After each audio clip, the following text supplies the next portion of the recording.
Hi everyone, my name is Aidan Fitzpatrick, and today I'm going to be talking about how the Federal Reserve supervises banks, what happened during the 2023 bank failures, and what's changing now because of it. These events raise big questions about how strong our financial system really is, and what steps regulators are taking to make it stronger moving forward. It's a topic that shows just how important proper bank oversight is for everyone, not just Wall Street. So first, let's talk about what the Fed actually does when it comes to supervising banks. In early 2023, three major U.S. banks, Silicon Valley Bank, Signature Bank, and First Republic, all collapsed. These were the most significant bank failures since the 2008 financial crisis, and they raised concerns about how well regulators, especially the Federal Reserve, were monitoring the banking system as interest rates rose so quickly. The Fed's job isn't just about setting interest rates to control inflation. It also supervises banks to ensure they are managing risk correctly, staying financially healthy, and not taking actions that could lead to failure. They work closely with the FDIC and the OCC to monitor banks' balance sheets, conduct detailed exams, and enforce regulations as needed. This role matters a lot because banks hold our savings and provide the loans businesses need to grow. If banks mismanage their money or take on too much risks, it can cause a domino effect across the entire economy, something called systematic risk. The Fed's supervision is also about spotting small problems early so they don't turn into major disasters later. Now, let's zoom in on Silicon Valley Bank, or SVB. Between 2020 and 2022, SVB grew extremely fast during the big tech boom. Tech startups were flush with investor cash and were parking billions upon billions of dollars at the bank. SVB used that money to buy a ton of long-term U.S. Treasury bonds and mortgage-backed securities. Normally, these are really safe investments. But starting in 2022, the Federal Reserve raised interest rates sharply to fight inflation. When interest rates go up, the value of existing bonds go down, and that's exactly what happened to SVB's investments.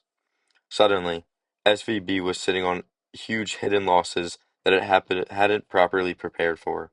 Then, in March 2023, when customers realized the bank might be in trouble, panic spread quickly. In just one day, depositors tried to pull out $42 billion, about a quarter of the bank's total deposits. By the next morning, another $100 billion was at risk. SVB simply didn't have enough cash on hand to survive the rush, and regulators had no choice but to shut it down. So, what actually caused SVB to fail? Honestly, at its core, it was really poor risk management choices. SVB didn't hedge its investments properly, even though rising interest rates were clearly a risk starting in late 2021. On top of that, the bank went months without a chief risk officer, the person responsible for monitoring and controlling risks inside the bank, meaning nobody was overseeing the risks they were taking. Another big problem was their customer base. Most of SVB's clients were tech startups holding deposits way above the FDIC's insured limit. Once fear set in, they had every reason to pull out their money. They didn't want to risk losing millions of dollars. And with online banking and social media, that panic spread faster than in any other previous banking crisis. This wasn't people lining up at a branch. This was mass withdrawals happening instantly through apps.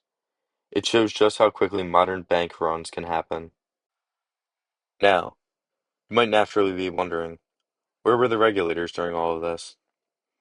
The truth is, the Fed supervisors did catch some of the early warning signs.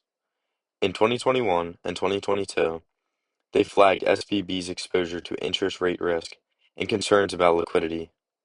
But despite spotting these problems, they didn't act quickly or forcefully enough. SVB was allowed to keep operating without making major changes. One reason for this weaker oversight was the 2018 rollback of Dodd-Frank banking rules, the post-2008 banking regulations. Congress decided to ease regulations for mid-sized banks like SVB, meaning they didn't have to pass the same strict stress tests as the biggest banks, such as JP Morgan or Bank of America. There was also a broader regulatory culture problem, a mindset of light touch supervision, where regulators hesitated to crack down unless things were truly urgent. In SVB's case, That hands-off approach turned out to be a major mistake. Once SVB and Signature Bank collapsed, the Fed and the FDIC had to step in quickly to stop panic from spreading. They made the very unusual decision to guarantee all deposits at those banks, not just deposits under the $250,000 insurance limit set by the FDIC. This helped reassure businesses and customers that their money was safe, a major step to stop panic from spreading to other banks. At the same time, the Fed created an emergency lending facility that allowed other banks to borrow cash using their bonds as collateral, without having to sell those bonds at a loss. These moves helped stabilize the banking system in the short term, but they also created a new risk called moral hazard. If banks believe that the Fed will always bail them out, they might take bigger risks down the road, which could lead to future problems. So, after the dust settled, it became clear that major changes were needed. What's the Fed doing now to make sure something like SVB doesn't happen again? First, the Fed is tightening rules for mid-sized banks like SVB. Banks with $100 to $250 billion in assets will need to hold more capital and more liquid assets to handle crises better. Second, the Fed is strengthening its stress tests. Future tests will now imagine faster internet rate hikes, rapid deposit runs, and even social media-driven panic. This is a big change from the old model that mostly focuses on slow, recession-style shocks. Maybe, most importantly, the Fed is trying to change culture around supervision. Going forward, examiners and regulators are being told to act earlier, be tougher, and force banks to fix their problems immediately, not months later. The collapse of SVB gave regulators a painful reminder that systemic risk isn't just about the very biggest banks. Even a mid-sized bank, if poorly managed and poorly supervised, can trigger panic across the entire system. It also showed how much trust matters in banking. Once depositors lose confidence, they move their money, much faster than ever before, making it harder for regulators to step in on time. Finally, it showed the difficult trade-offs regulators have to make. Saving SVB's depositors avoided a bigger meltdown, but it also increased the long-term risk that banks might act recklessly, knowing that the government might protect them anyway. Finding the right balance will be one of the toughest jobs for the Fed going forward. Looking ahead, the Federal Reserve is focusing on building a more resilient and stable banking system. That means smarter regulations, tougher supervision, and better crisis planning.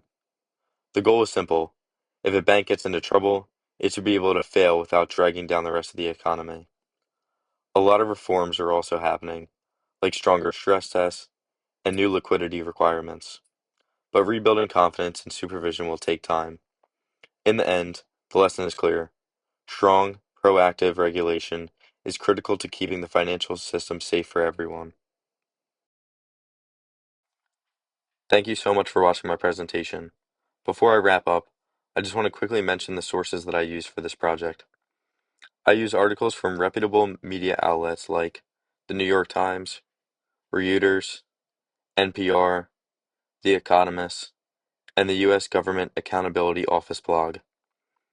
These sources covered the 2023 bank failures, the Fed's internal reviews, and the upcoming changes to how banks will be supervised. Again, thank you for listening, and if you have any questions, I'd be happy to answer them.